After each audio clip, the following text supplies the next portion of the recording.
મારું નામ હરેશભાઈ મોહનભાઈ સોની. બનાવમાં એવું છે, મેં અહીંયા ધ ફન વિસ્ટેરિયા રિસોર્ટ છે ધારી તુલસીધામ રોડ ઉપર. ત્યાં મારા શાળાના દીકરાના લગ્ન હતા, મેરેજ હતા. એ મેરેજમાં હું મારા વાઈફ અને મારી ડોટર, મારી દીકરી, અમે 3 જણા અમદાવાદથી મેરેજ માટે આવેલા. અને 30 તારીખે અમે સવારમાં અહીંયા આવેલા. 30 તારીખે દિવસના બધા કાર્યક્રમો પતાવેલ, રાતના સંગીત સંધ્યા પતાવીને અમે અમારા room number 405 the Fun Wisteria Club Dhari Tulsidham road, ત્યાં અમારું ઉતારા વ્યવસ્થા, ત્યાં રિસોર્ટમાં બધા મેરેજની બધું ફંક્શન હતા.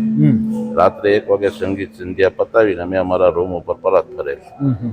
રાતના સમય હોવાથી, આરામ કરવાનો ટાઈમ હોવાથી, મારી પત્નીએ એમનો પોતાનો જે પહેરેલ દાગીનો, મંગળસૂત્ર, 3 વીંટી, બુટી અને ઘડિયાળ એ પોતાના પર્સમાં મૂકે અને પર્સ પોતાનો માથાની બાજુમાં રાખે.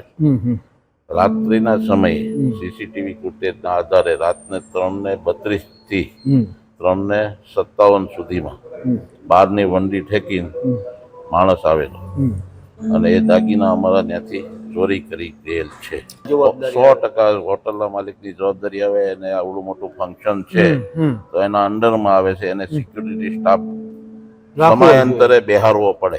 લોકો 100% એને સિક્યુરિટી, આવડો મોટો કાર્યક્રમ છે, આવડો મોટો આમાં મેરેજના ફંક્શનમાં જ્યારે લોકો દાગીના પહેરીને આવતા હોય તો સિક્યુરિટી, હોટલની સિક્યુરિટીની ફરજમાં આવે છે કે આવનાર માણસને પૂછવું પડે ભાઈ કોને ત્યાં જવાનું છે. અને એટલી સિક્યુરિટી ના પૂછે તો પણ સિક્યુરિટી બેઠી હોય તો આવનાર વ્યક્તિને થોડોક ના, દિવાલે પણ એનો જે કમ્પાઉન્ડ વોલ છે એ નીચી જ છે, એને ત્યાં વ્યવસ્થિત કરવી પડે અને સિક્યુરિટી તાર ફેન્સિંગ કરી વ્યવસ્થિત એને કરવી પડે.